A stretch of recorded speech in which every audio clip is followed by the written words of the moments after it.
Hey, welcome to Unstoppable Agent. This is the show where real estate agents come to build an unstoppable business, unstoppable wealth, and an unstoppable life of impact.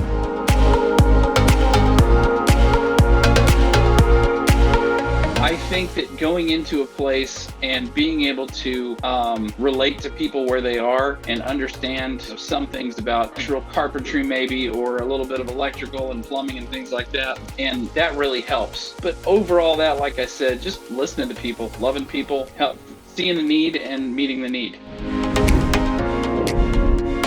I'm your host, Brian White. I'm a local North Texas realtor, associate broker, and team leader at EXP Realty. I'm excited about this show because I get to interview some of the most amazing real estate agents, business owners, and team leaders in the country. We'll talk a lot about a lot of things and help people build their real estate business. In that is EXP Realty. And if you want to learn more about that, would love to have a conversation with you. Hit that link in the description to reach out and we'll just get together. But really right now, this show is all about helping you guys learn how to build unstoppable businesses and an unstoppable life. So I'm excited to have Randy Wilson here from Central Illinois. Randy, thanks for joining me today. Yeah, no problem. I'm glad to be here. Yeah, so this is gonna be great. This is gonna be a lot of fun. Let me just start off by celebrating you because you were one of the top 2 to 3% of agents at EXP Realty. So that's no small task. High five and congratulations on that. High five back. Yeah, thank you. Yeah, it's great. It's really an honor. It's something that I've had my eyes set on since I joined EXP in 2020. That's pretty great.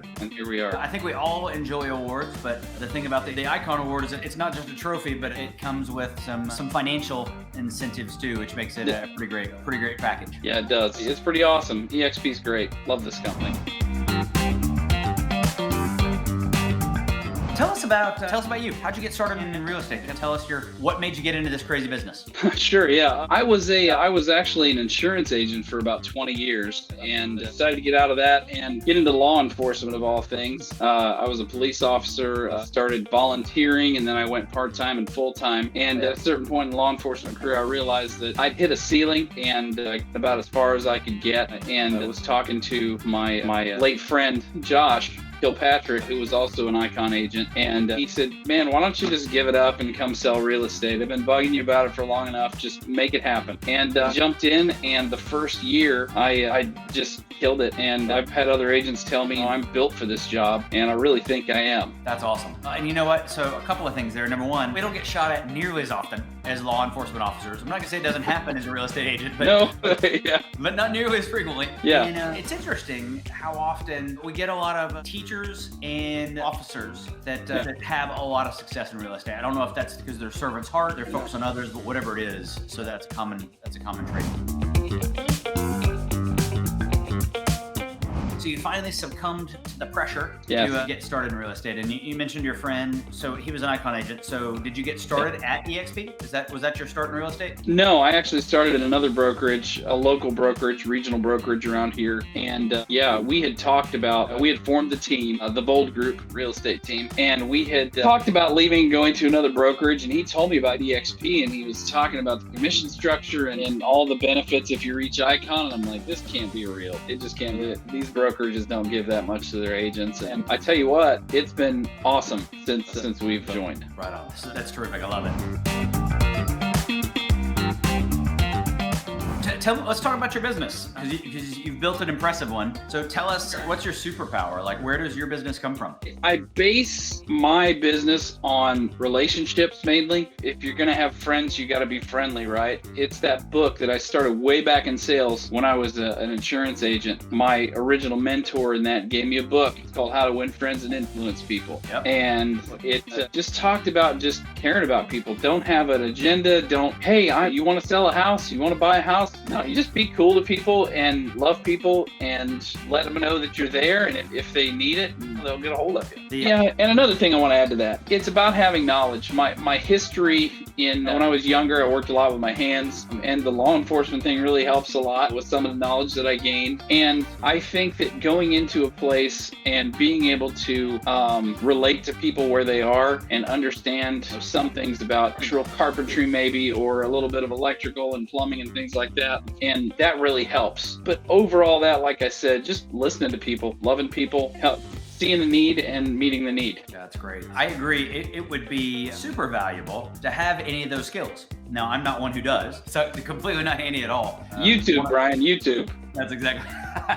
my best skill is leverage. Yes, there you go. Yeah. Finding someone who can do that stuff. Well, that's another thing. Yeah. I love what you said there about. So first, friendly people have friends. That's something we've told our kids we don't have any friends. Are you being friendly? No. Okay, that's the way that works. But also, I think people get into real estate, and when you get started in any kind of sales, you feel like I have to go sell all my friends. Yeah. No. And my favorite script, I don't know if you've ever used it or heard it, is Ford. And it's people have a hard time with small talk, and it's super easy, and it's a way to show you they care. It's family, occupation, recreation, and dreams. Yeah. Okay. Ask them about their family. Ask them about their job. And when you ask them about their job, they'll ask you, hey, how's real estate going? There's your commercial. Get out and then go talk about whatever else. When they're ready, they'll call you. And that's it. And when you ask those things, just really care. Try to remember. Yeah. You can use all these skills and these little things that we can find in books or whatever about the memory tricks or whatever. Just if you care about people, you'll remember. That's really good. That's really what it is. That's really good.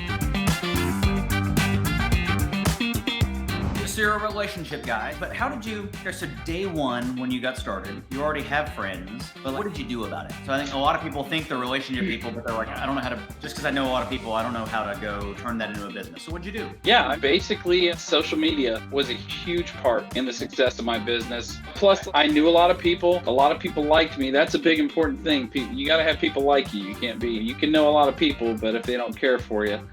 Yeah, that's really what it was. Social media, video, just talking to people. Hey, here's what are you doing now, Randy? What are you doing? I'm doing real estate. Oh yeah, you're working with that. And Josh, what's funny is we both knew the same people, and I think we had a perfect storm. We had quite a bit of overlap, but then we had just enough to where we could expand a little more. And I think that in the team, he and I were a good foundation. But now we've brought in Pam, and Pam's awesome. She's about 6 months in, and I think she's got 20 transactions already. Well, that's amazing. Yeah, from the first 6 months in real estate at all. Anyway, so she knows different people than I do, but we have just a little bit of overlap. Maybe 20%, 30% overlap in the people we know. And I think that building that team and that diversity has really helped us as well. That's awesome. So she's a great story. So in a relationship business, she comes on board and knocks down 20 deals within 6 months. Mm-hmm. So just anybody across the country would be thrilled with those results. Oh yeah, definitely. So on a day-to-day basis, what's she doing? Is she just calling everybody she knows and saying, hey? Is she what's day-to-day, what activities are driving those kinds of results? Again, it's just talking to people and letting them know that you exist in this frame. You could make cold calls and bug people and send emails and knock on doors. You can do all that. But honestly, I think a little bit of the low-key, hey, how you doing? Good to see you. How's your uncle doing? I saw he was in the hospital. Actually caring about people is a huge thing. And, what are you doing now? I sell real estate. And they get to talking and, well, hey, I'll talk to you later. And really just having a genuine concern for people and keeping it top of mind with social media and just low-key saying that you're in real estate. You can't, I don't know. I think that both of us, Pam and I, and Josh, before he passed away, we had that same philosophy. Just care about people and really just be concerned about them. I was thinking earlier today, I've got a seller that was a buyer. He moved here and decided to take his dream job out of state. He had me list and sell his house. I had it under contract in, 3 days. And the only reason it took 3 days is because we didn't accept offers until the Monday after the Friday I listed it. Anyway, so I was just thinking about, hey man, I got to call this guy and see how he's doing. I'll just check up on him, and he and his wife just had a baby, and see how all that's going. That's great. That's great. So really just keep up your activity level, make sure you're talking to enough people, and then care about them. Yeah, 5 a day, 6 a day, not a ton. Okay. People usually bring it up to me. Since I started in real estate and left law enforcement, I put on a couple pounds. And then I had a guy that worked he was on the sheriff's department. I was a city cop. And he came up, he'd grown his beard out and stuff. I didn't recognize him. He walked past and he poked me in my stomach. He goes, hey man, real estate must be going pretty good. And it's just, yeah. And I started goofing off with him, and we talked for a little bit, and he was like, hey, I got a question for you. There's this little house over on, what do you know about that? That's how it happens, man. That's how it happens. That's so good. So are you using any of the tools that we have at EXP? So do you take advantage of KV Core? Do you use any of those kinds of systems? Yeah, I use KV Core a little bit. I'm starting to learn it. It's so convoluted and there's so much stuff going on, so much detail that you get into it and there's just 75 things to learn. I've taken advantage of some of the training. I'm wanting to get into commercial real estate and I've started doing some of that training with EXP. That's pretty much it. KV Core and then some of the training stuff I think is pretty cool with EXP. Those are the main things I'm working with now. But it's just being here and getting your cat back's a pretty good deal. But when you factor in all the stuff that you haven't even taken advantage of, it's a pretty amazing bit of upside. That's great. Yeah, 100%. Yeah, definitely.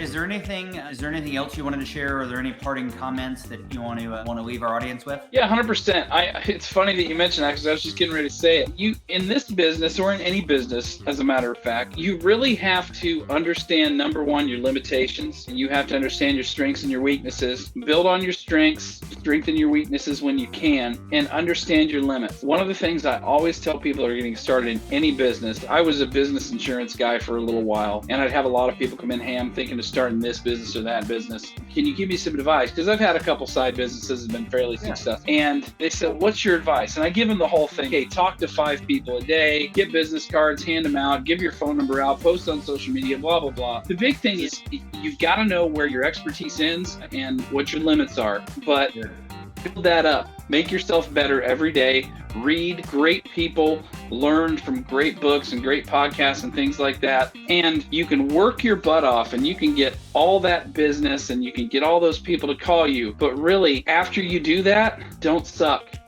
Do a good job for people. Those are my key words, man. Don't suck. Do what you can. You know, if you have to sweep a floor when a buyer comes through your listing on the final walkthrough and says, hey, we're not happy with the condition of this house, get off your butt, drive your car over there, get a mop and a broom and clean that house if the seller's not available. Carry some boxes for them. Just do what you can to love that person and help that person. And that's really what it boils down to. Don't suck. Do everything in your power to help your clients achieve their goals and their dreams. That's awesome. Yeah. That's the way you wrap up a podcast. Hey, that's what's up. Yeah. Don't suck. Do everything you possibly can to help your client achieve their dreams. That's right. Brilliant. That's a good word right there. Randy, thanks for joining me today. I appreciate it. It was great. I appreciate it, Brian. Thanks for pointing out the matching guitars when we got on here. Hey, and you know what?